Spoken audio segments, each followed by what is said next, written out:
Good morning to you all from Germany, from Goslar, Johannes Lehnemann, University of Erlangen-Nuremberg.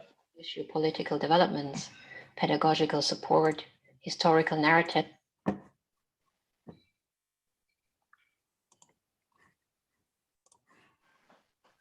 So, good morning to everyone. Morning, Mr. Kochid, how are you? I'm going to moderate today. Thank you. Finally, how are you? Thanks.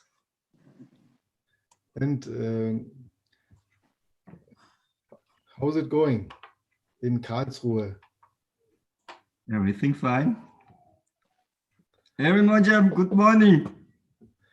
How are you, Johannes, from Nuremberg? I'm fine. Looking very forward to the next papers. Yes, same to me. Now I think I saw Dr. Adis Dudaria too, but I think he's going to join again. And our second presenter, Abbas Aremu, is he online? I saw Abbas Rahman. I don't know if he is Abbas Aremu. If then he could. Abbas is for Musa. He is from Nigeria. Yes, he is one presenter of this session. Is he online now? Yes, I saw him. He is co-host Abbas Rahman. Yes. Abbas Rahman. Okay, then. We are still waiting for Mr. Dudaria. I think he was there, but I think it will be here next Yes, time. I saw him too. I mean, yeah, he was online. very early here, but I hope in next few minutes he will be there. Okay. I will give the screen in few minutes, in 1 minute free now.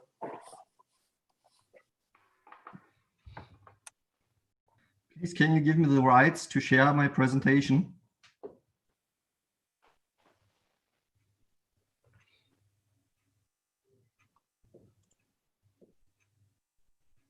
You are now. I can't. Wait a little bit.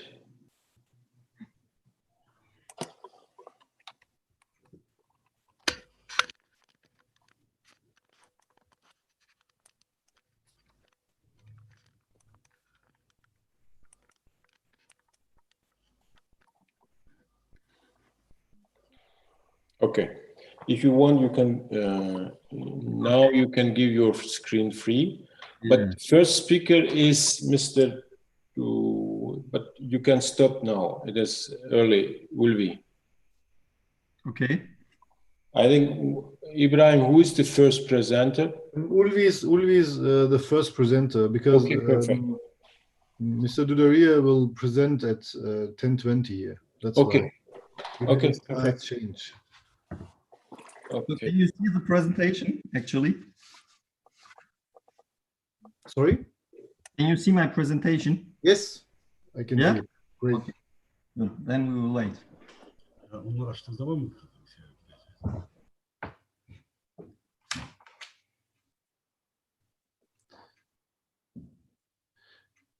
Can Abbas Rahman maybe open his video and maybe contribute with some words that we could see him?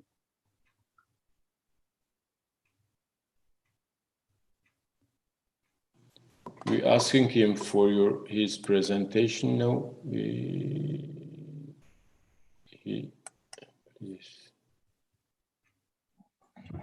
Okay. From Nigeria, sometimes he has connection problem, but I hope he has the solution.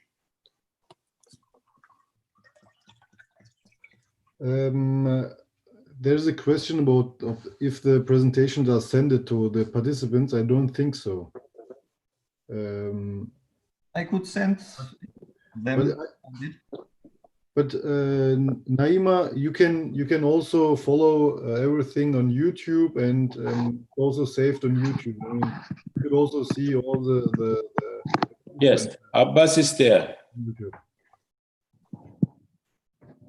I want to write me an email and then Ibrahim. Good morning, Abbas Abbas. is there. Okay. Okay, great.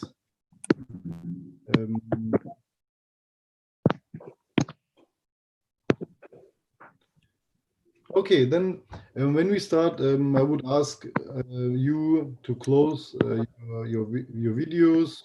Just the presenter should open this opportunity, and also please turn the microphones off. I mean, I think this is obvious, but just to remind you.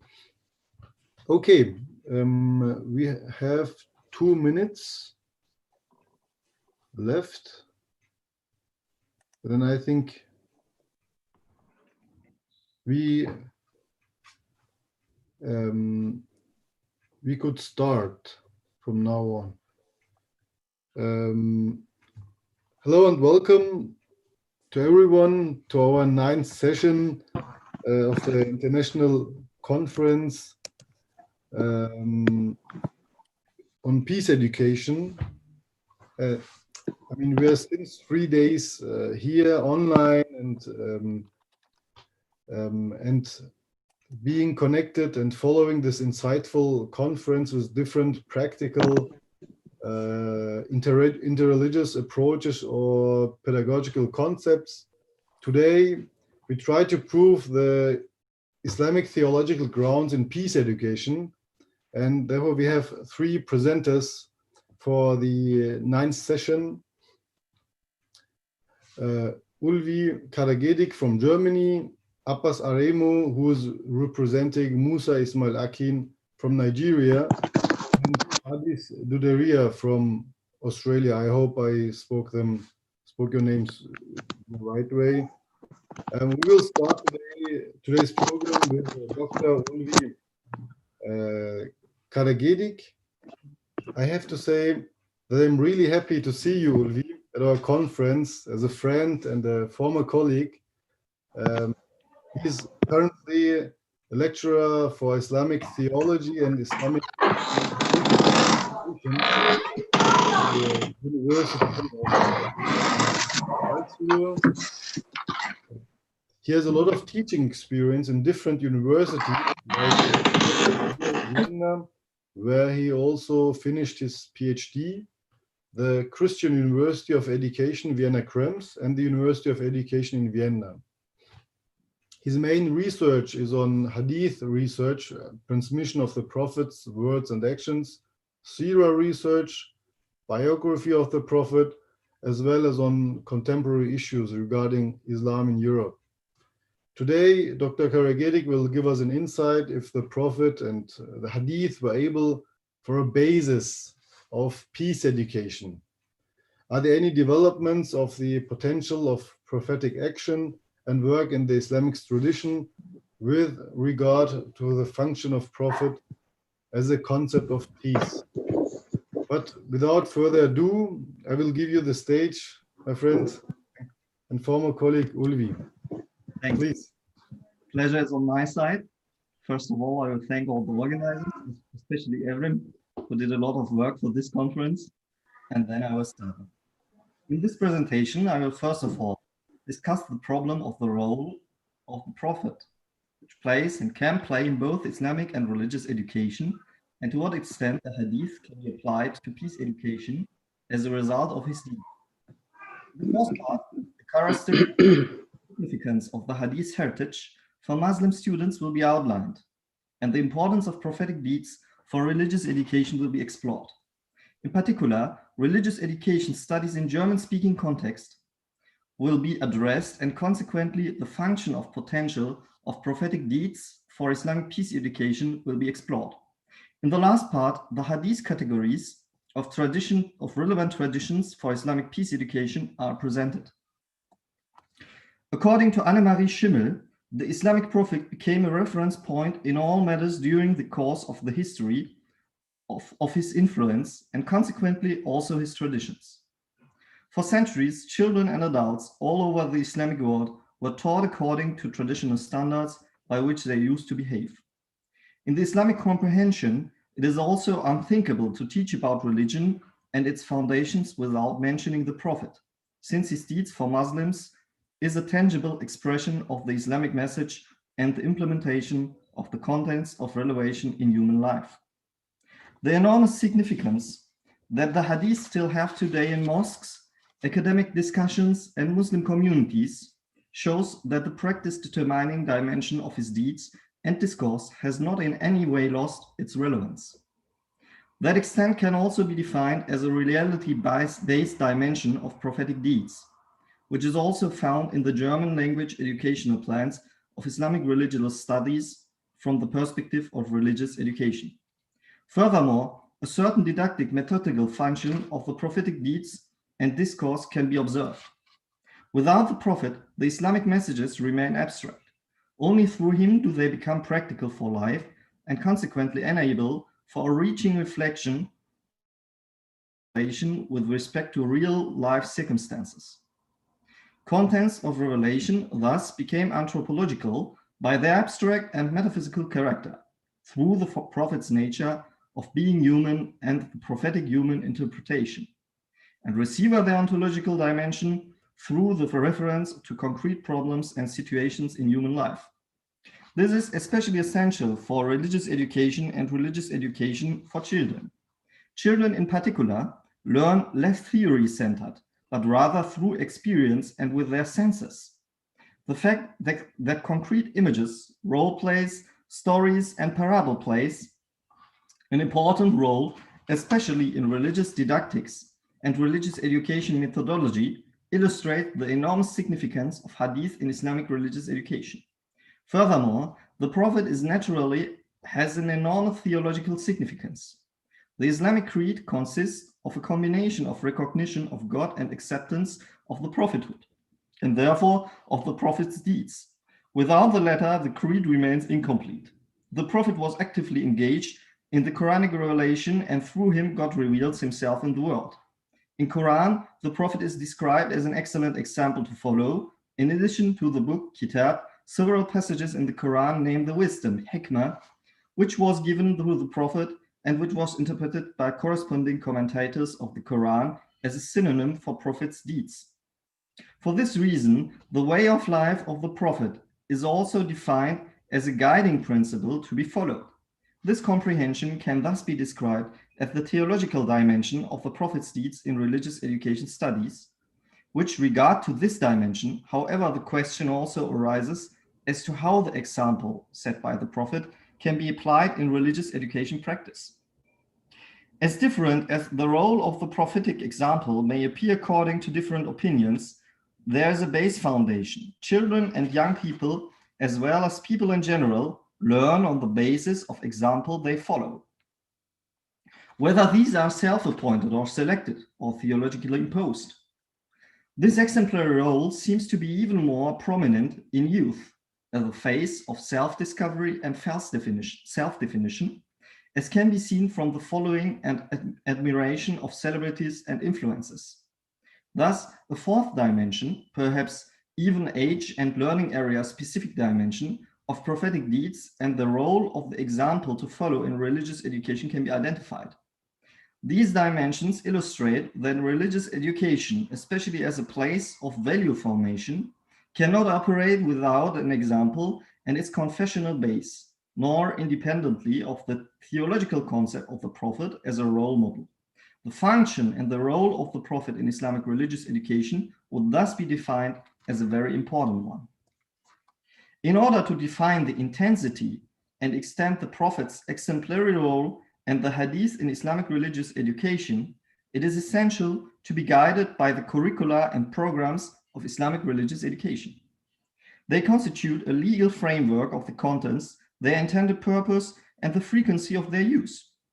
In this context, it should be noted that the Hadith and prophetic deeds in general have a very high status, almost Every teaching subject in German religious lessons of German-speaking world is justified on the basis of relevant Quranic verses and hadiths, introduced with such verses or referred back to them. Yet should religious education then be used for learning hadiths or for the fruitless imitation of the Prophet's behavioral patterns? The development and promotion of the religious maturity of pupils and students can certainly be defined as the most fundamental goal of contemporary Islamic religious education studies. This religious maturity is not achieved by unquestioned imitation, but only by continuous reflection on the meaning of the purpose of religious content. This requires, in particular, the consideration of what these contents can mean in the present reality and whether they relate to the individual's own living environment. This inevitably leads to the matter of practical dimension of religious source content and its concretization in the individual's own comprehension. In Islamic tradition, as mentioned before, the significance of religious sources is concretized and put into practice thought the Prophet and the Hadith. In clearer terms, it could be said that the reference of Islamic source content to the individual living environment and practice is and can be done mainly through the Hadith and the Prophet deeds, and consequently, that source creates and can create a bridge of primary sources to living environment reference in Islamic religious education. This means that Hadith and prophetic deeds play a very decisive role in the formation of religious maturity. Particularly important in addressing the same indispensability, push and pull factors of religious education processes. However, the prophetic deeds as an application of the abstract religious contents in human practice should not be viewed and received without careful deliberation, but should also be questioned. This requirement is not only a declared goal of contemporary religious education studies, but also compatible with justifiable by the basic principles of Islamic theology, according to which a genuine or profound faith does not rely on blind imitation, taqlid, but on a reflective and questioning religiosity, tahqiq. This can already be understood by the fact that the faith is not merely a lip service, ikrar, but implies over and above that an indispensable inner conviction, confirmation of heart, tasdiq. Thus, speculative theology, kalam, also presupposes that a Muslim reflects on what, why, and how he believes. Such reflection can only take place if the individual primary sources are questioned as to what they mean for one's own faith, religiousness, and everyday practice. This does not mean, however, that all religious feeling and learning can be reduced to rational processes. Obviously, being a religious person also implies spiritual sensations, perceptions, and experiences. Moreover, not every aspect of faith, such as metaphysics, the afterlife, or the nature of God, is rationally comprehensible. Religious education also assists students in their spiritual experiences, their process of finding the truth and answering questions about what really makes a human being, his or her existence, goals or death. Yet, the rational argument should be as deep, as intensive as it can possibly be. With regard to the Hadith, it should also be noted that not every tradition, irrespective of its authenticity, is equally important. It is therefore necessary to draw a distinction within the Hadith between content communication and categorical classification, particularly when it comes to deals such as clothing, attitudes, or manners. It quickly becomes apparent that the exemplary role of the Prophet cannot be applied in religious education without careful consideration. Furthermore, not every lesson, due to time-related reasons, can address in deep Hadith analysis. However, a proper Hadith can be found for each subject and used as a source or reference text alongside the selected Quran verses. The intensity of the application of Hadith and the Prophet as a reference point, an example in religious education, is thus defined by the respective curriculum of religious education and the teacher's intention and planning of the extent to which the lessons are to be designed, planned, and conducted. The following section will now examine what the hadith and the role of the Prophet in Islamic religious education mean for Islamic peace education and what potential they offer in this context. In the German language educational plans and curricula for Islamic religious education, topics such as plurality, tolerance, ethical values, or the promotion of social interaction play a very important role in addition to the development of competence in religious reflection skills and the development of religious maturity. Accordingly, religious education studies do not constitute catechetical or apologetic dogmatic mediation theory, but rather a subject for the promotion of religious perception skills and also important social skills. Peace education belongs precisely in this area and is founded and cultivated in Islamic religious education, particularly through relevant hadith. Starting from essays on the key message and contents of the hadith and their significance in Islamic theology, there is much discussion of a heritage with predominantly ethical content and motivations for good character behavior. Hence, the sources of hadith and the exemplary role of the Prophet can be used for Islamic peace education. To this end, it is essential for religious education studies to perceive the exemplary role of the Prophet in religious education, particularly in the sense of an ethical role model, and to relate to this relevant perceptual dimensions in the traditions of Islamic theology. The hadith heritage, with its prevailing amounts in the ethical moral field, can be perceived as a compendium on its own, whereas Islamic jurisprudence regards this heritage more as a compendium for norms or dogmas, and the hadith scholars see it as a source of content to be evaluated and passed on. In order to put the Prophet and the prophetic heritage to good use for Islamic peace education, the following section will explore prophetic traditions and categories of traditions that are relevant to their subject matter. This allows the findings of this presentation to be tasted and substantiated by means of examples. From a discourse-oriented perspective, it is particularly useful to look at the titles of the main chapters of relevant hadith compendia in order to identify peace-promoting hadith categories. The reason for this is that hadith research on specific topics and the inner Islamic context is mainly carried out through by the study of chapters with always titles, and the titles of main and subchapters thus play an enormous hermeneutical role in the perception of prophetic heritage.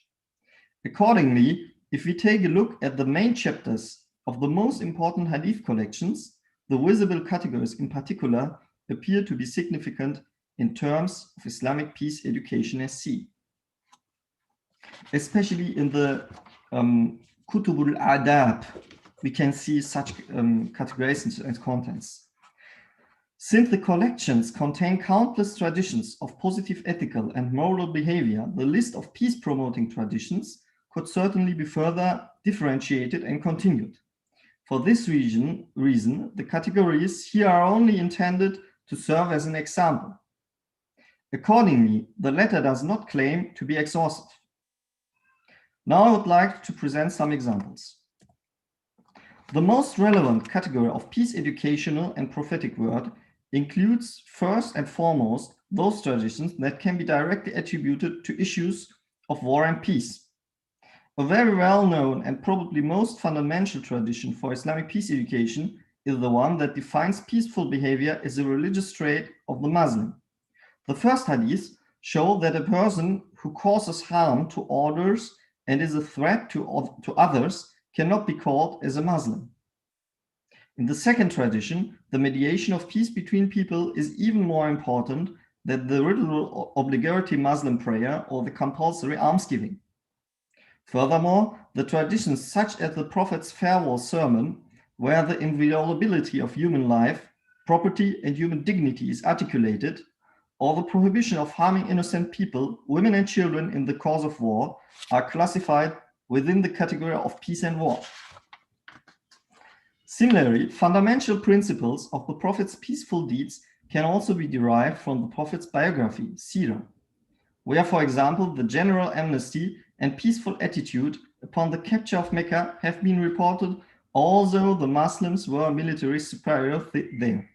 Hadith, which deal with Muslim peace offers before any kind of warfare, as well as treatises on Islamic hostilities, show that peace was preferred to war in prophetic work. Nevertheless, it must also be noted that battle and war were also a part of the reality of Muslims in the 7th century and of the Prophet as their leader. In order to contribute to Islamic peace education, it is important, especially in the higher grades of school, to deal with these issues holistically and in light of contextual backgrounds. The same applies to other apparently problematic traditional contents, such as those concerning corporal punishment or gender roles. The recommendation of positive interaction, as well as the prohibition of negative social attitudes, is reflected in a whole range of traditions which contribute significantly to a harmonious and peaceful life. The visible contents are particularly prominent in this context. For example, the greeting is the first regular step of social communication, which helps to reduce the intersocial distance between people, to enter into relationships, and therefore to contribute to a peaceful coexistence. In this context, among a whole range of traditions of greeting behaviors, those traditions are particularly relevant for Islamic peace education, which recommend greeting everyone and a proactive greeting behavior. Hadith then shows social assistance. I'm coming to my conclusion. Okay, great.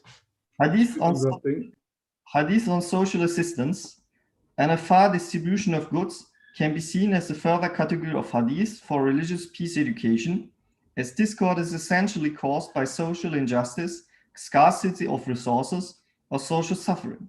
Similarly, traditions relating to environmental protection or the observance of contracts and the agreements can be considered as promoting peace. A distinction can be made between subject areas which can be used directly for peace education, hadith on peace, social justice, prohibition of oppression, etc., and those whose contents can be linked indirectly to Islamic peace education, such as traditions on greeting behavior or animal protection. The traditions that have been examined and briefly explained illustrate the enormous potential of hadith and the role of the Prophet in Islamic peace education, but must be also reflected in the context of those traditions that deal with war, corporal punishment, abuse of people of other faiths, or patriarchal gender roles, especially in the higher school grades.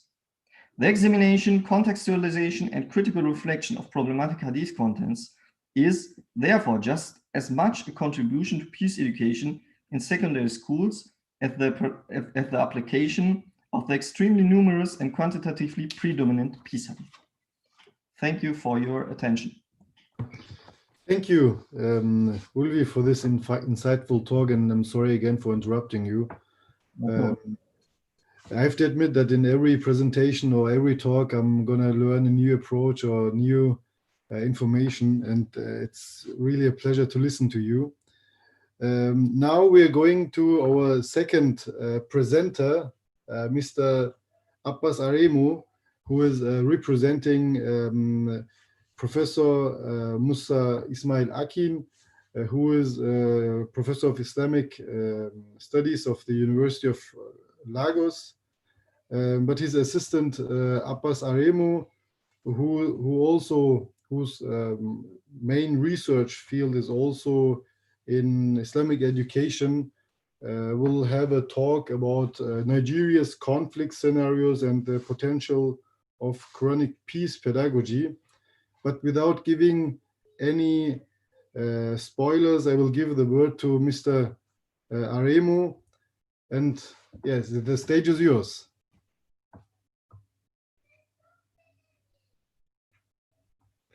Abbas, can you listen? Can you hear me?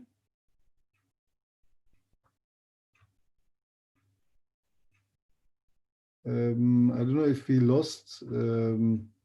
Aremu. Assalamu alaikum wa rahmatullah. Wa alaikum salam wa rahmatullahi wa barakatuh.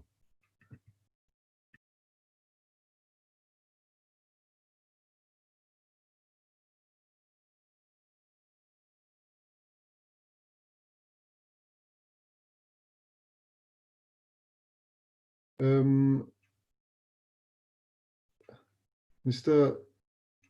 Aremu, we Yeah. now we can see and listen, hear you. Great. Okay. Alhamdulillah. I want to try to share my slide here. Okay. You can do it. You are no co-host. Okay. Okay.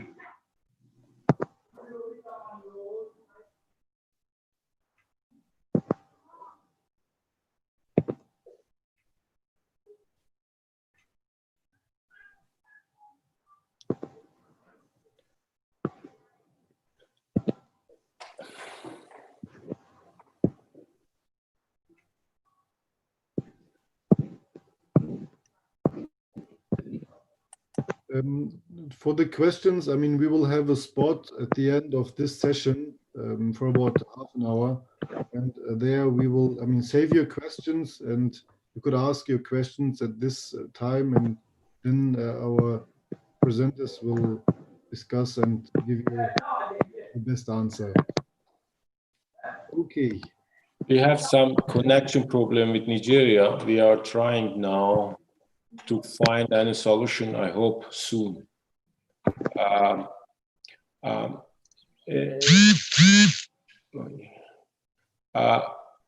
Musa, do you see this button, green button? Yeah. Please push on it. Okay. Can I make my presentation without this slide? Okay, without slide is much better. I think it's much better. You can start without slide. Please do it. Yes. Okay. Alhamdulillah, I'm happy to join you.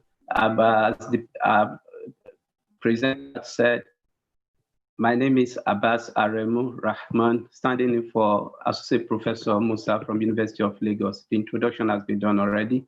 So without much ado, I'd like to go to the preamble. First is to recommend the choice of the topic of the organizer.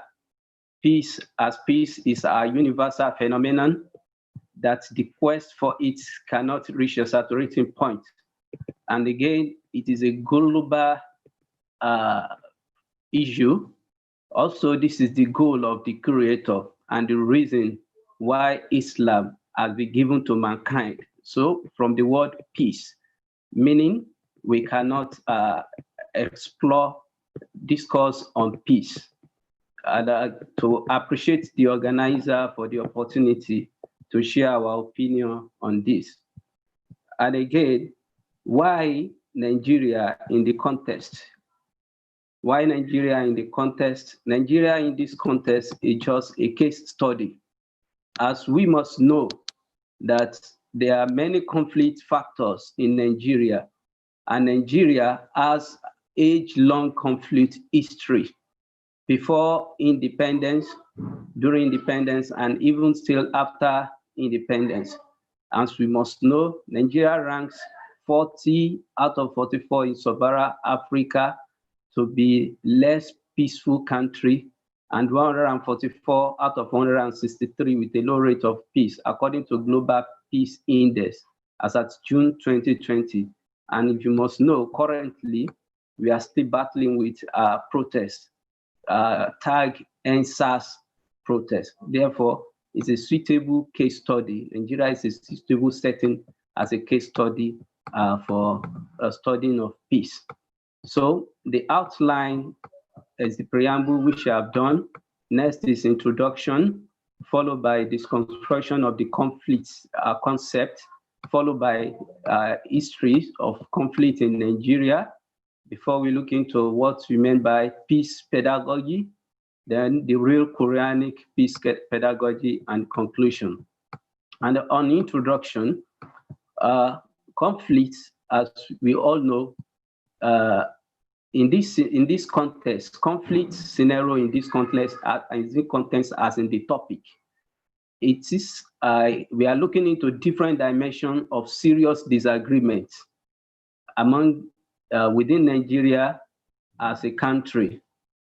Also, we are looking into the predisposing factors that influence their eruption at various epochs. and also the various interventions that has to bring about to end peace in the region. And we want to cover the year from 1914 to the present time, that is during the amalgamation of northern and southern Nigeria up to this time. What we say Quranic peace pedagogy, what is meant is Islamic mechanism for achieving peace, and also the strategy of disseminating such peace.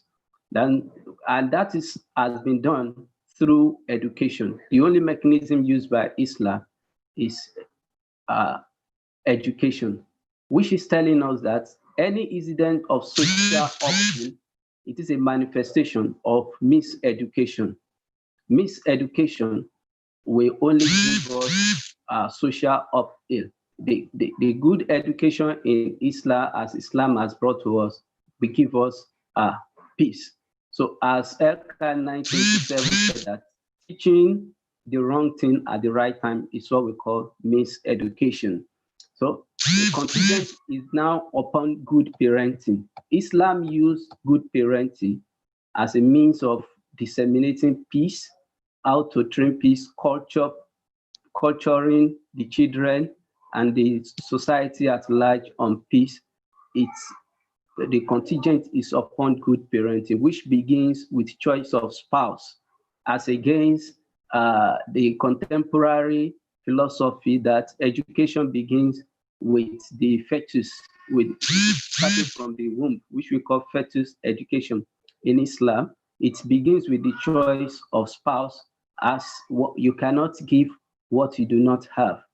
So in this context, we are trying to bring in formal education, where formal education we meet informal education, and both we complement one another from home down to school.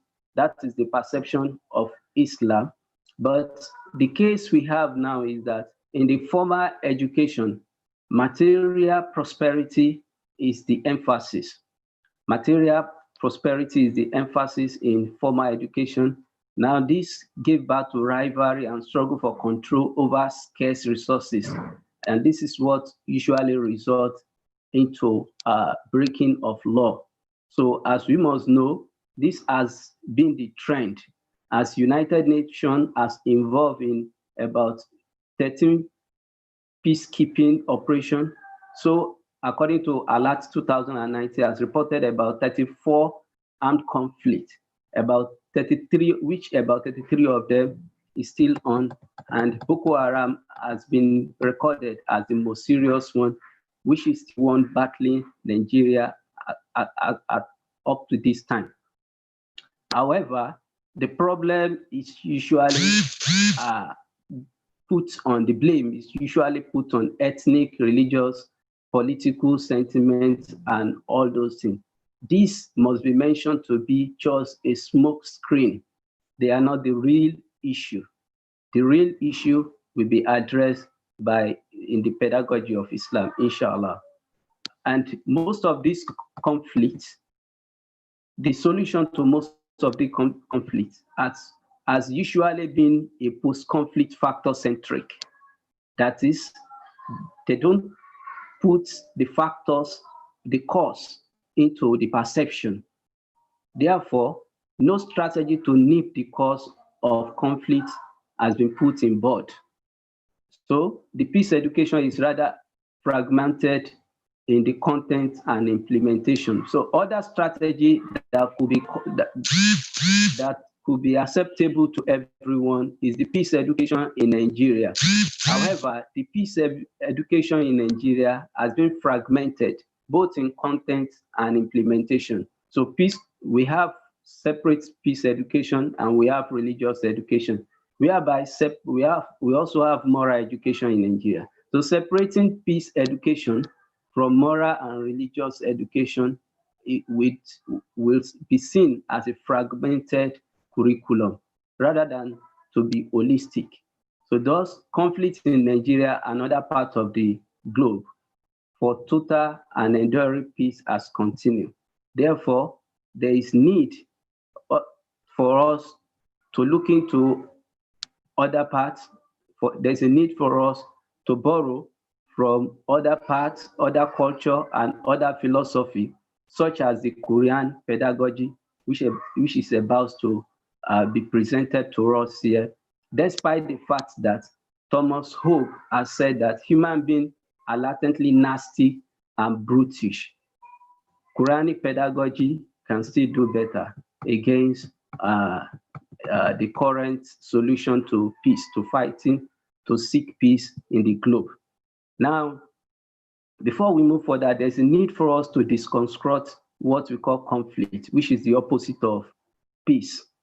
Usually, the myopic view of what we call conflict, or what most people conceptualize as peace. When we look into the etymology of conflict from the Latin word, which is conflictus, it means striking together with force. Now, which means that it has been conceptualized as disagreement between two people, which could be from micro at macro level. And some people also conceptualize conflict as disagreement between two human beings. This is a bit myopic. Meanwhile, the UNESCO has observed that peace begins with mind of men. So it is the minds of men that the defense of peace must be constructed. This is also the focus of Islam, that the peace to be constructed must start from the mind of man, as the engine room of mankind, or the crisis, is from the mind of man. Now, a quick look into the conflict history in Nigeria. I'm not going to go detail on this, as we all have the history, but we must know that Nigeria has been battling with conflict before the colonial master came, and even after the colonial master of different kinds.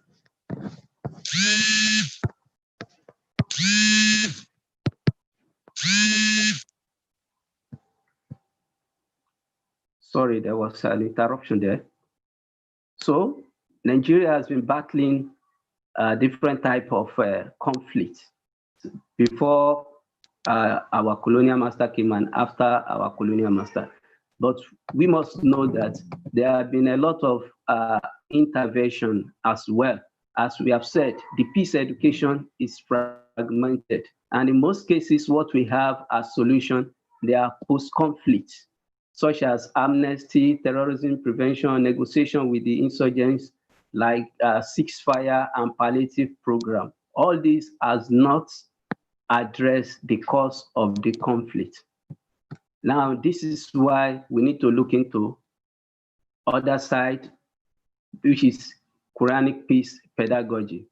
First of all, what do we mean by peace pedagogy? When we say peace pedagogy, this is to put emphasis on how to teach peace. It is generally acceptable that peace could be taught, but how could peace be taught is now the problem. So this is the emphasis on peace pedagogy, how to teach peace.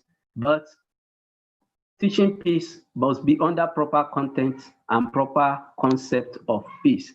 Therefore, Islam says home and school setting are the place to teach peace, which involve the parents, teachers, and leaders as educators. And all these educators must think, talk, and live peace. And this is the exemplary of the Prophet Muhammad sallallahu alaihi wasallam, who was a living Quran.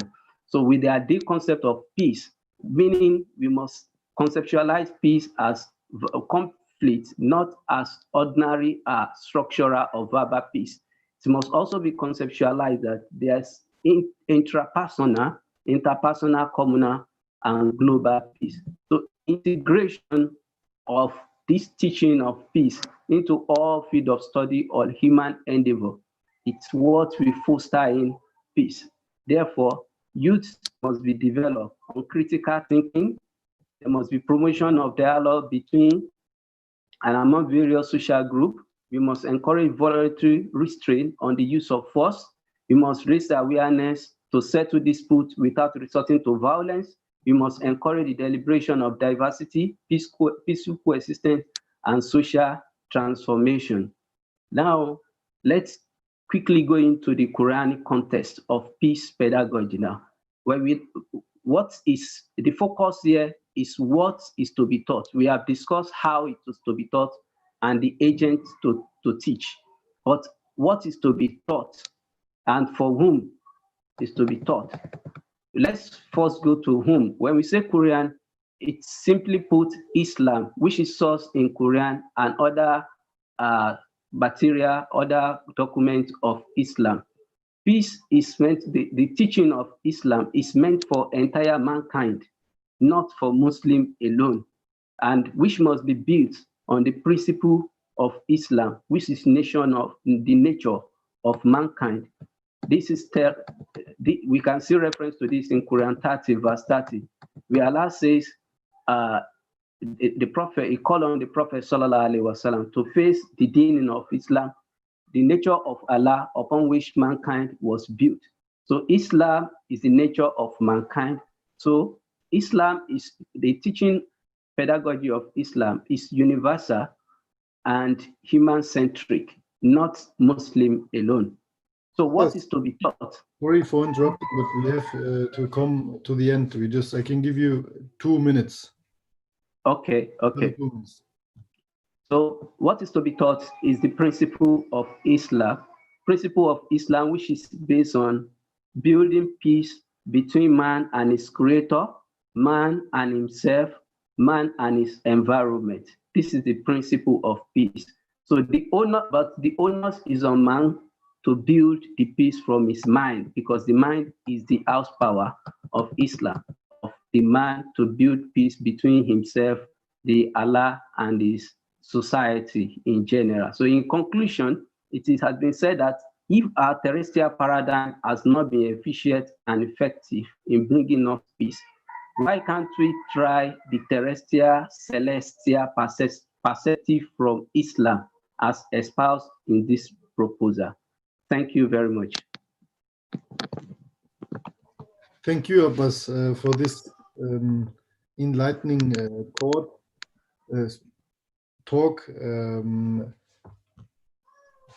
Now, without losing some more minutes, we are going to our last presentation for the 9th session. It is Adis Dudaria. He's senior lecturer in the study of Islam and society in the School of Humanities, Languages and Social Science, and a senior fellow in the Center of Interfaith and Cultural Dialogue at the Griffith University. He also published monographs in renowned publishers like Routledge or Palgrave, like Islam and Muslims or Islam and Gender. He will give us a talk with the title, The Role of Progressive Islam Fostering Peace Education, Overcoming Muslim Sectarianism, and Promoting Civilizational Hybridity. He will present how progressive Islam demonstrates this approach to the Islamic tradition and how it can contribute to peace education in relation to two specific contexts, which is very interesting, I think. First, in overcoming Sunni Shia sectarianism in Muslim majority world, and second is promoting the idea of civilization hybridity. I can't speak this word out, sorry for that. In the context of what could be termed Islam-Western relations. Like I said, this is a serious question. I'm really excited about this talk, but without further ado, I will give the task to Dr. Dudaria. Bismillah ar-Rahman ar-Rahim. Can you hear me? Yes, I can. We can hear you. Thank you very much to the organizers of this really important conference, and thank you for inviting me to be part of the proceedings. I'm really honored and excited to share some of my thinking on the topic. Now, I know that in what I have sent you, yes? Can you open your camera, please, that we can also see you? Did I not? We see you. No problem. Okay. Okay. Now. Okay. We can see. Can you see my slides? Yes. Yes. Okay. Fantastic. Oh, fantastic. Brilliant. Lovely. Okay, fantastic. Okay, but given that I only have less than 20 minutes, I will focus on the first part of what I have promised in my paragraph, and I'll focus on the Sunni Shi'i element.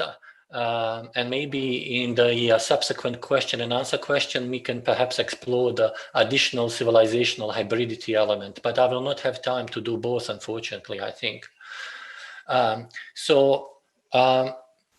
Essentially, I'm interested, I have been doing a lot of work on something called the theory of progressive Islam. My PhD thesis was based on that, and I have also written a number of articles and monographs. I see a lot of potential in how the theory of progressive Islam approaches the Islamic interpretive tradition. I see a lot of potential in helping, if we approach the Islamic interpretative tradition from the perspective of progressive Muslim thought, I think there are a lot of resources and there is a lot of ideas that we can use to help create a stronger Islamic ecumenism and try to minimize and hopefully overcome the sectarianism that has been rearing its ugly head over the last decade and a half, in particular in many parts of the Muslim world. So I will start, that's my main aim, to explain to you in what way can the theory of progressive Islam help overcome Sunni Shia sectarianism and promote Islamic ecumenism. I start with a very, very brief overview. And as I said, should you be interested in any more details, you can refer to some of my publications or maybe in Quran and, in the question and answer session, we can discuss it in some more detail. So what do I mean by progressive Islam? Well, I guess one of the easiest way for you to understand what I mean by progressive Islam is to look at some of the leading authorities that I consider to be part of progressive Islam or progressive Muslim thought. I have given you some examples of the main scholars from the 20th century. I didn't want to go earlier than 20th century. We could actually go back all the way to the very beginnings of Islam and look at some of, and I will actually, in my next slide, I will show you some of what I call delineating features of progressive Muslim thought. And those of you who are familiar with Islamic interpretative tradition, they will be able to kind of find their feet and understand as to, okay, I see what he means. But one good way of introducing progressive Islam, I think, is by providing some leading scholars or what I think are, the leading theoreticians or behind this approach to Islam. As you can see, they come from many parts of the Muslim world. They come from both Sunni and Shia backgrounds, and many of them are female Muslim scholars. Yeah. More specifically, when I talk about progressive Islam, the way I have tried to delineate and demarcate and explain what I mean by progressive Islam, and as I said, I have published 2 books on this topic. One way to kind of think about it is to show you some of the main, let's say, delineating features, or one of the main, let's say, some of the main characteristics of this approach to the Islamic tradition. Now, I will not go into a lot of details as to what each one of these means right now, because in the rest of my presentation, I'm actually going to look at each one of these elements and say specifically how they can help in overcoming Islamic sectarianism and transcending some of the primarily religious, but to a certain extent also political divides that can become can be seen as being implicated in this sectarianism. All right. So, but the broader context, I'll start with the broader context. Basically, as many of us who work in the interfaith context, we know that over the last 20 years in particular, I think, there have been many initiatives globally among different religions to get together and try to engage in interfaith dialogue and different types of ecumenical initiatives have been taking place.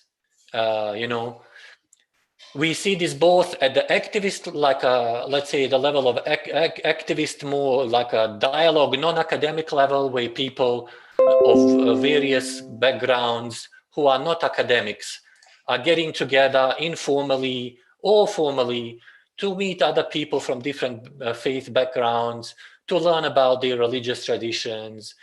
But also we are seeing increasingly over the last 10 years in particular, that there are, at an academic level, we are seeing the emergence of new disciplines, and they are being taught at prestigious universities around the world.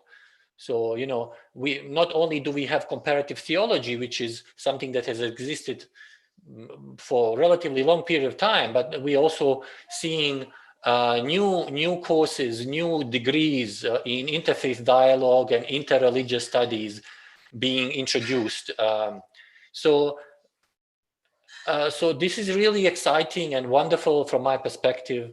But unfortunately, when it comes to intrafaith dialogue between Muslims, there are very few initiatives that we can point to that have tried to kind of really promote Islamic ecumenism. I have made reference to one of the recent articles that appeared in the journal Religions, it provides a very in-depth overview of the lack of Islamic ecumenism. Of course, we have the Amman message that was signed by many Sunni and Shia scholars back in 2008, if I'm not mistaken. But apart from that initiative, really, there is not a lot of, there are not many initiatives that are happening within this Islamic ecumenism field, either at a grassroots level or academically speaking. So we could ask ourselves the question, why is that the case? Why don't we have these initiatives? So one could say that, some reasons could be political. We have the ongoing rivalry, for example, in the Middle East between Iran and Saudi Arabia. Also, the so-called war on terror has also contributed to Islamic sectarianism. As we all know, that groups like Al-Qaeda and ISIS, they were in many ways a product of the forces that were unleashed when Bush decided to wage his war on. So the reasons can be both political, but also they can also be religious in nature. We cannot deny this fact that in some contexts, yes, political climate can actually trigger these unresolved questions that the Islamic interpretative tradition had to deal with for a very long time. So under certain political, economic, and social conditions, we see that these flames of sectarianism are being, given more oxygen. So my role, my presentation focuses more on the religious element, not so much on the political element. But I do accept and I do think that the political element is also very strong. But I don't have the expertise, nor do I have and I have to offer some insights into the political side of things. So I focus on the religious element. So how can progressive Islam help us in promoting Islamic ecumenism? And also, what are some of the implications? How can we use progressive Muslim thought to foster peace education within the context of Islamic ecumenism? Yeah, in particular. All right. As a broad statement, I would like to just to make a few preliminary points. First of all, is that whether we like it or not, and I myself come from a Muslim background. I was born in Bosnia, brought up as a Muslim. I take my Islam very seriously. I mean, every serious scholar of the Islamic interpretative and intellectual tradition in Islamic history knows that there have always been episodes of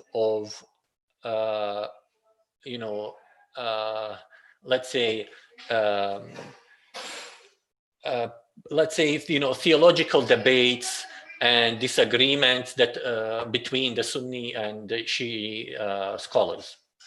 And they have not disappeared, as I said.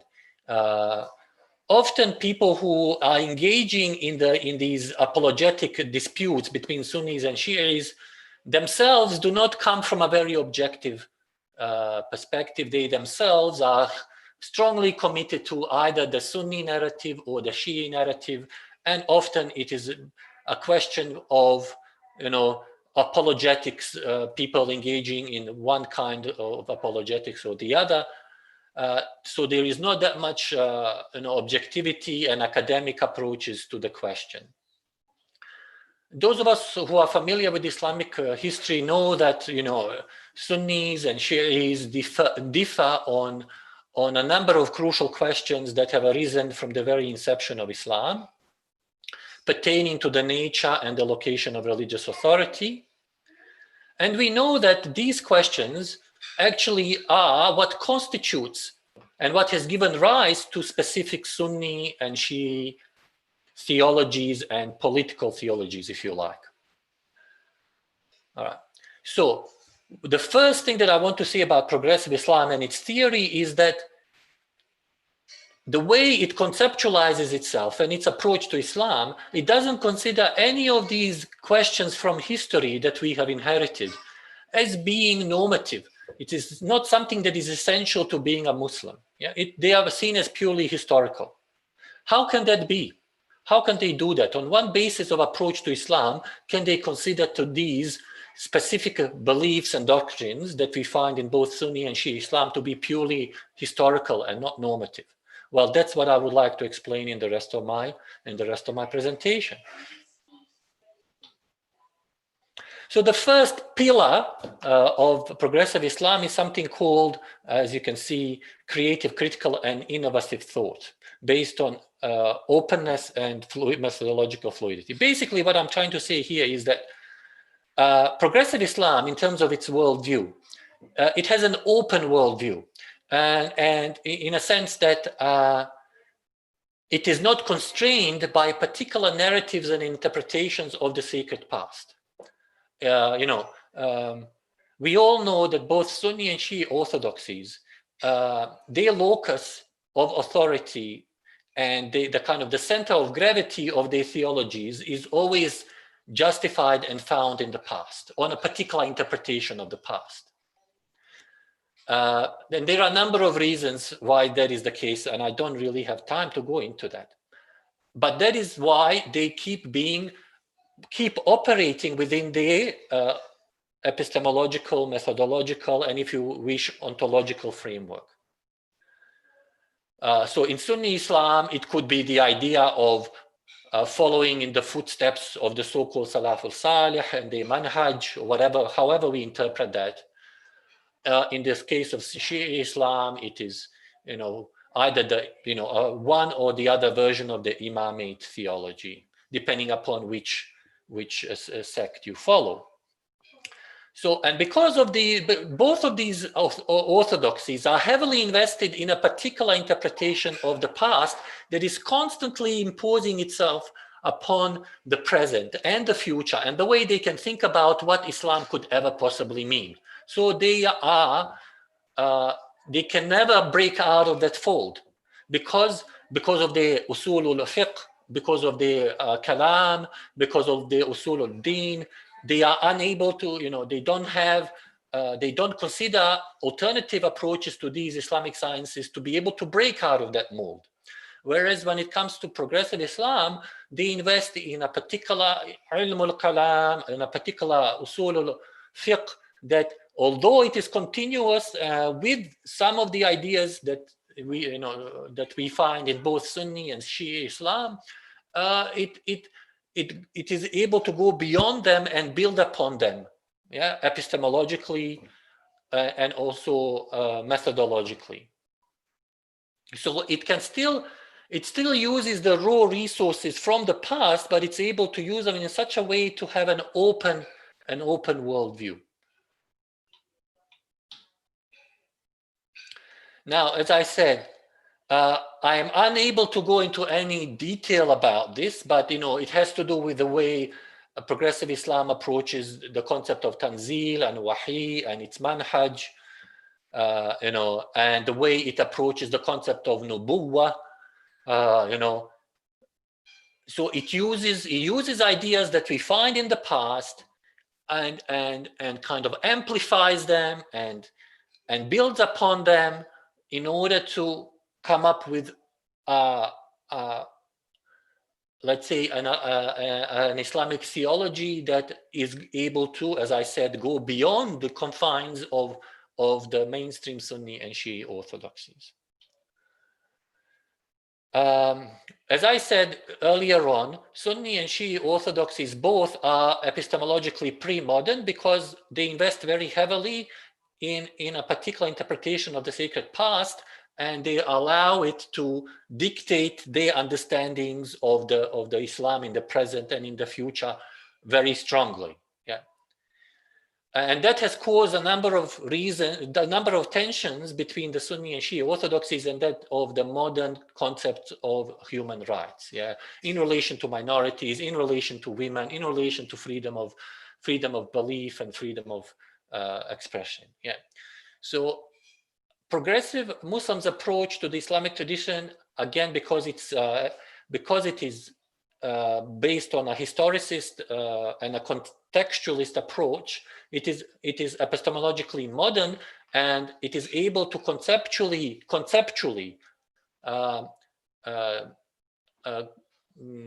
argue that there is that modern human rights schemes can and are compatible with Islamic ideas pertaining to human dignity, for example.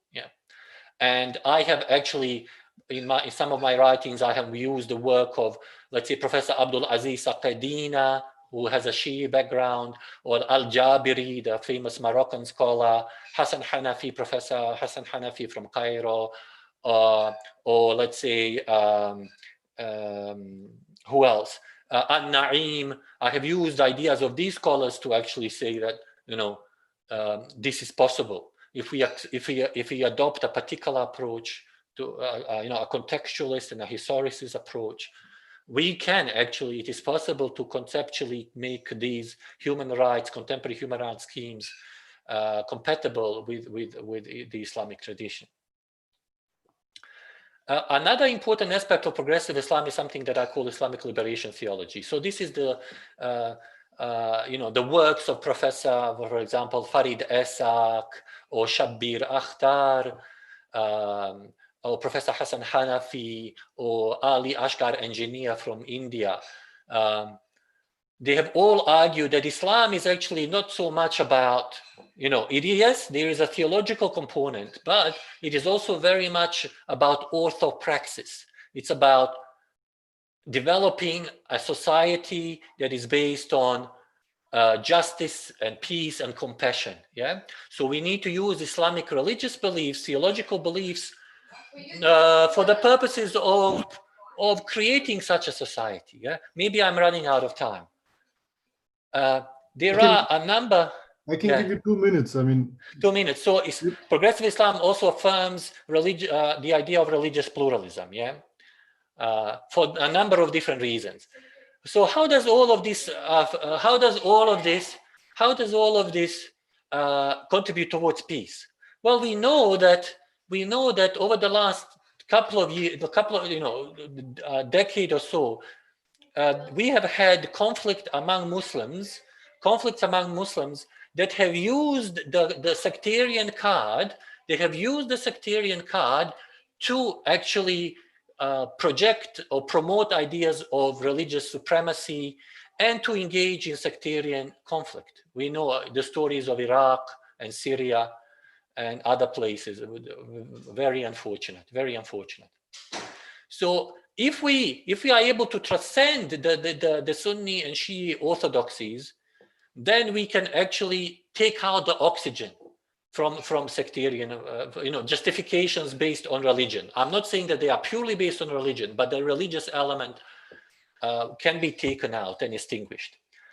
Second point is, if we accept that modern human rights schemes are compatible conceptually with Islamic human rights schemes, then our societies can be based upon principles of constitutional parliamentary democracy that guarantee minority rights, regardless of your religious affiliation, regardless whether or not you're majority or minority. So it's based upon this concept of siyasa sharia or the maqasid of al-siyasa al-sharia. Islamic liberation theology tells us that we need to protect the most vulnerable and the marginalized in society, regardless who they are, Muslims or non-Muslims, or what kind of Muslims they are. That is the core of Islamic liberation theology. Yeah? And finally, if you accept religious pluralism, you are going to, and you say that, truth, you make a distinction between truth with a capital T and your own subjective truth, then, religious considerations of truth are not part of the political discourses and political decision-making. They are, they operate in the realm of theology, and they do not have a place in a civil society. They do not have a direct bearing upon what kind of rights and responsibilities citizens of these states have. Yeah. So there are many other reasons as to why progressive Islam can contribute towards Islamic ecumenism, but this is all the time that I have, and I look forward to your thoughts and questions. Thank you very much, Adis.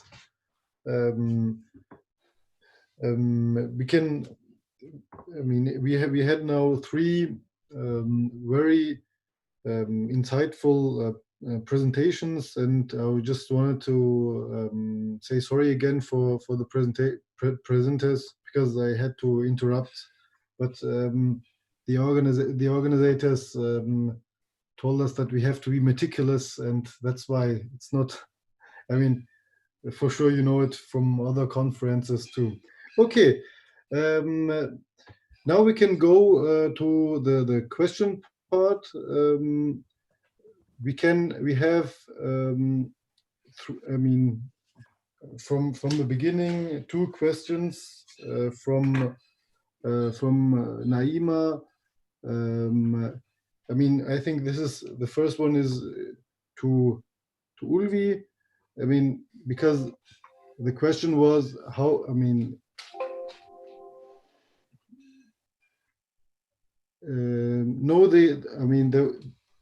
Ina asks, the presentation of Yusuf Wahid is not available. Yes, he is not, unfortunately, he couldn't attend.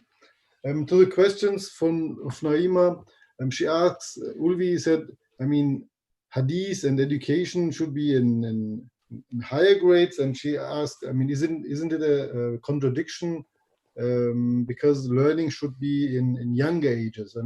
What do you say to this question, Ulvi? No, this is not a contradiction, because I try to point it out that especially the peace hadith and the concept of peace is very important for pupils in the younger stages, because young pupils have to get a positive approach to their religion according to curriculums. I mean, the frame for the Islamic religious education in schools is set by the curricula. So we have to do what the curricula says, and you can't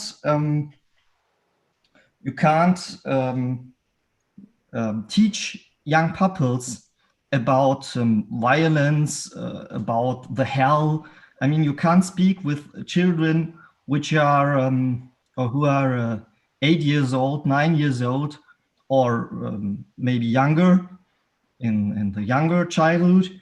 You can't speak about these topics. This is the problem. If you speak about these topics,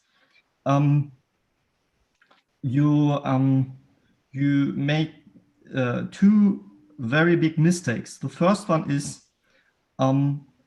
that you teach maybe a double-spaced world, yeah, with Muslims, non-Muslims. You are, and the second mistake is that you destroy the positive approach to the religion. If we can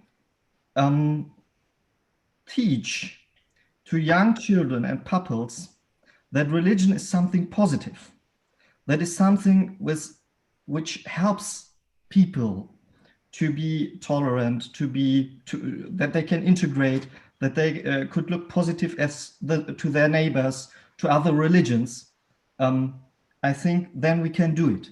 But the second thing is that we have to point out, especially in higher classes, when children use the internet, when they read the problematic hadith context, then that we discuss about them, yeah? And don't hide them from the pupils, that we critically discuss about the problems, about the problematic contents. And this is also the second important dimension of peace education about and with the Prophet and hadith. What is the key? I mean, aren't the teachers key in peace education? This was the second question of Naima. What do you think? This is a very, a very challenging question, and I think the answer is very complicated. I mean, in early Islamic jurisprudence, especially in Hanafi and Maliki schools, they made a distinction between common and uncommon, known and unknown hadith.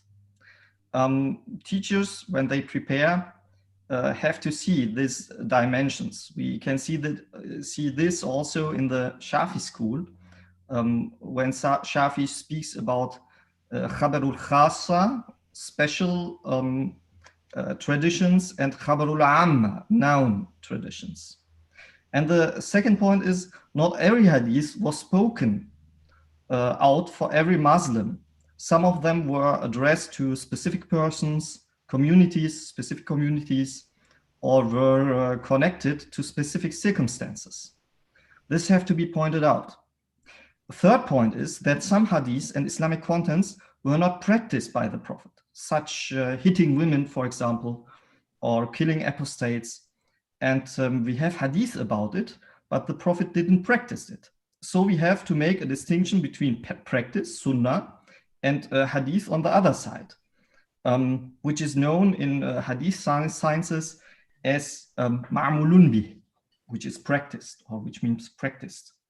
Then we have to question intersections with the seerah and the hadith, or legal classifications. Some contents of the Prophet were pointed out in Islamic history. For example, is the story of the seerah, the story of the battles of Maghazi, because the other books of the first seerah author, Ibn Ishaq, were lost. And this is connected to the early Islamic culture, where battlefields play an enormous role for the tribes and the status of the tribes. And maybe a last point is that it's also be questions whether a hadith content is to be classified within the area of foundations of faith, usuluddin, or various legislative acts, branches, furu, whether it is a reference to the religious service, ibadat, or rather rules governing interpersonal dealings, al-mu'amalat. While references to the foundations of faith and religious services are regarded as a temporal constant in juridical discourse, other legal acts were attributed a strongly dynamic character in accordance with their context very early on.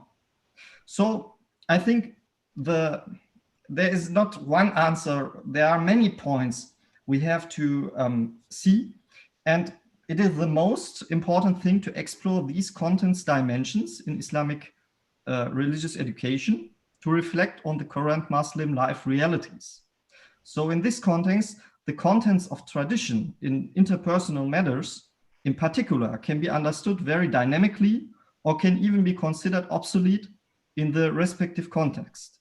It is therefore necessary to draw a distinction within the hadith between content, communication, and category classification. Yeah? And also, maybe one of the biggest questions is there a connection to our real life, yeah, to our everyday life, and to our contemporary circumstances? And this is what we have to question. And I think with these points, we could also answer to the question of Rüya. It's the same answer, the same question. And but the problem is maybe that the teachers can't do this work because they are alone. And it's a lot of work. So in theological faculties and faculties for religious education, we have to do the formal works for the teachers so that they can easier access to the contents of hadith, which are important for Islamic religious education. And this we have to point out. Yashar Sarakaya is doing a lot of work and publications in this field. And this is what we need, for example. Thank you, Uli, for this detailed answer, and thank you, Naima and Rüya, for the questions. Now there's a question from Ina to Adis. I think Adis when you talked about what the problems, she asked, we as academics may share a perspective on open Islam. However, in classroom, teachers are confronted with conservative ideas they bring in from their home background. How can we challenge these students, youngsters, for openness and dialogues, Adis? What do you think? Yeah, that's a really good question. It's a really good question. I do not know what age group these students are, but like a couple of years ago when I was at University of Melbourne, I worked on a curriculum for let's say high school age kids. It's called Islamic Teachings on Contemporary Islamic Issues, all right? And some of these, so this was in 2016, yeah, so around, the ISIS threat was still there and real. So what we did, actually, we talked about these concepts, Sharia, jihad, and all of these concepts. And then we presented them with lots of different opinions from different scholars, both Sunni and Shi'i, and we talked to them. We said that, there's this opinion, there's that opinion, but more than that, we need to, again, if it's like a higher level, let's say year 10, year 11, if they are 16, 17, we need to introduce an element of, let's say, if you like, philosophy of religion, or explain to them the ideas that tradition is not something that is static, dynamic, God-given. It's always interpretative, it's constructed. You know, it's always an opinion of some scholar or the other, and it's not something that is absolutely defined and that cannot be revisited and critiqued or looked again and reinterpreted. So we need to kind of provide them with a broader religious literacy, you know, pertaining to religious studies in general, you know, these ideas of how it is difficult to define religion, you know, like, or even have like a, let's say, a mini philosophy of religion kind of course as an introduction, where they understand these principles of constructedness, interpretation, human agency, the history, the richness of the opinions, and that, you know, nobody is above criticism, and how it's important to develop a contextualist understanding, to understand also how certain concepts and the understandings travel and evolve over time. I have done a lot of work, for example, on the concept of Sunnah and how it evolved over time from the formative period of Islam to classical, post-classical. So you see, you know, like these fundamentalist approaches to Islam, they try to monopolize a particular concept and say, no, we are the only ones who follow the manhaj of Sunnah Nabawiyya, whatever it is. You know, and they use these rhetorical devices, and they say we are the ones who. But when you dig deeper and you understand, you know, there are many different interpretations of the concept of Sunnah. You know, the way it was understood in the 1st century of Hijri is different to the way it was understood in the 2nd century or 3rd century, or the way the Mu'tazila understood it is different compared to the Hanbalis. So if we introduce these ambiguities, pardon me, and introduce a contextualist and historically grounded approach, then students will feel that, yeah, okay, I'm not stuck with just one understanding of the concept. You know, so they will have to like do some, you know, excavating some. So a historic, let's say, a philosophical and a historicist approach to religion, of course, at an age-appropriate level, is what we need to really do. Thank you, Adis. I also think I mean, the claim of sectarians that they are the only manhaj or method they are talking about is a big problem, or the main problem. And if we show them the ambiguity of many groups, then the students will also see the diversity in Islam, that Islam is not just one, there's not just one way of Islam, there are a lot of ways. And I totally agree with you. And thank you again. You can tell them, why is it that you just refer to Ibn Taymiyyah or there are other schools of thought. You know, there are some that are, you know, not that well known, but it doesn't mean that they don't have some important points. Exposing them to, I mean, that is not to say, you know, I mean, it is more complicated than that. Of course, we have the concept of ijma' and things like that, but all of that also needs to be deconstructed. It needs to be contextualized. It needs to be problematized. As I said, a historicist and contextualist approach and like a bit of a philosophy of religion is important, because it opens up space for discussion, and it's not dogmatic.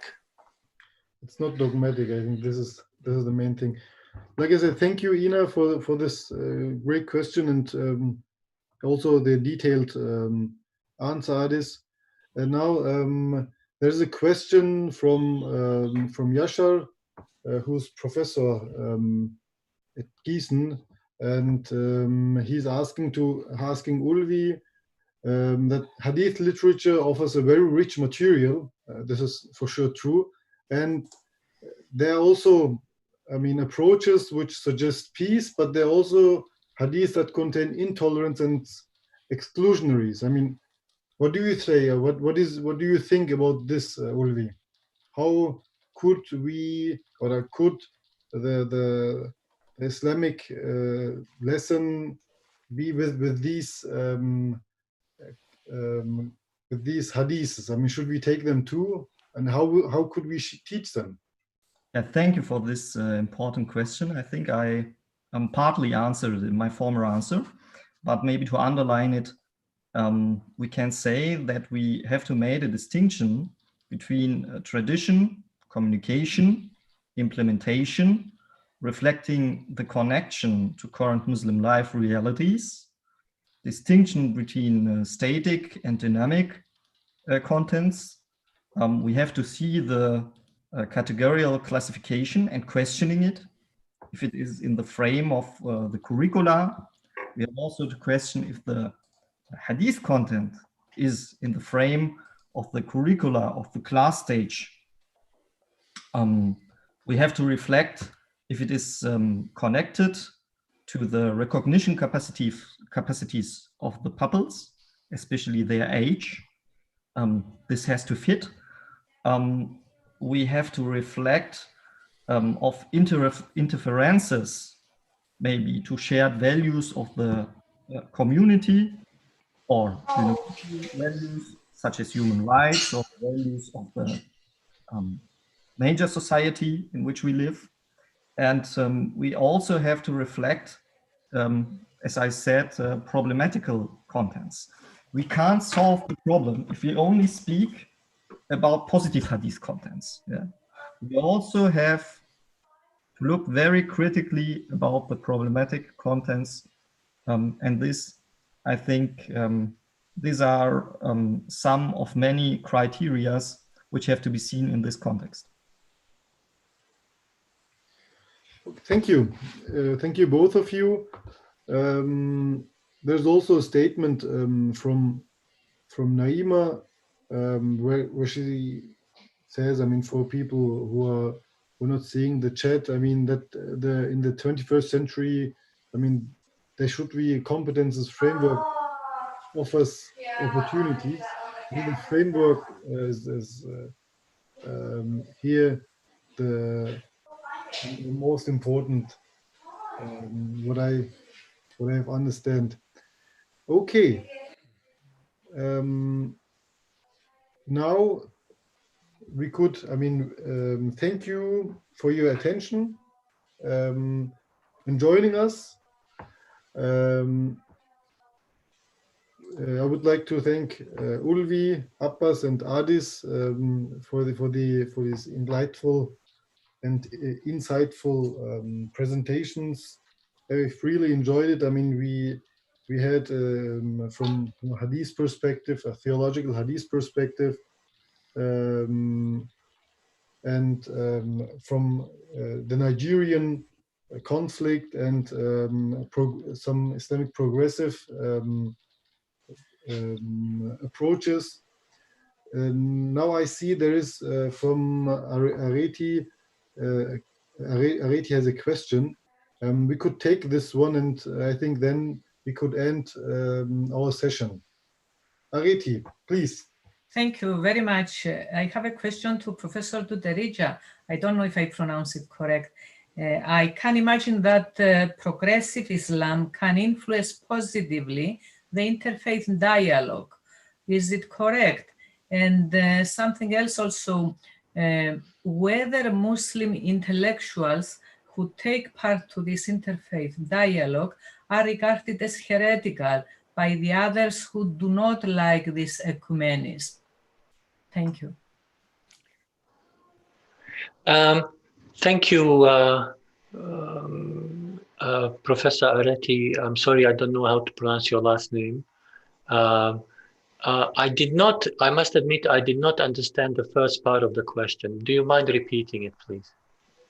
Yes, there is, as you mentioned, and as you have published much, the progressive Islam. We have also the interfaith dialogue among religions, yes. Because Islam is also progressive, this is very interesting and very important for the interfaith dialogue, because if a religion cannot be progressive, how can this religion take part to this dialogue with other religions? Yes, for instance, in the very traditional Orthodox faith, Christianity, people who take part to this interfaith dialogue as regarded as not totally correct, yes, because they speak with the others, they pray with the others, Muslim, Buddhists, etc., etc. So from your point of view, the progressive Islam you represent can be of help for this interfaith dialogue. Am I right? Yes, I would think so. I mean, my last point was that progressive Islam accepts the idea of religious pluralism on many grounds. Epistemologically, there's always a distinction between the objective truth and one objective truth and many subjective little truths, but also the level of scriptural reasoning. You are just decoding words, and every text has many potential meanings.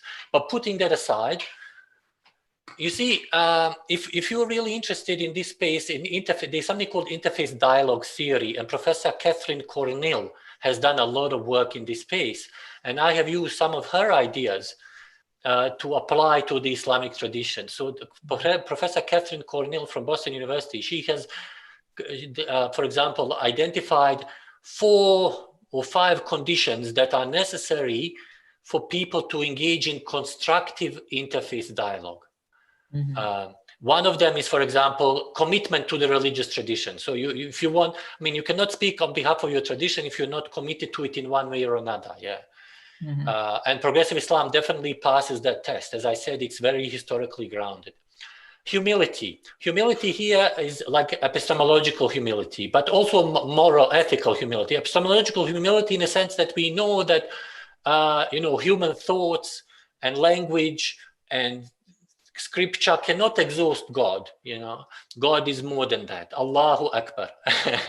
God is greater. God is greater than human minds and scriptures. That's the real meaning of Allahu Akbar. So definitely humility, yeah. And then openness to new understandings, being able to reason critically. So if you are progressive Islam, and then I said progressive Islam is not necessarily just into something contemporary scholars. We can find people who have, I have delineated the pillars of progressive Islam. You can find people who have subscribed to these ideas in pre-modern Islamic societies, like Ibn al-Arabi, for example. He was a proponent of, let's say, religious pluralism.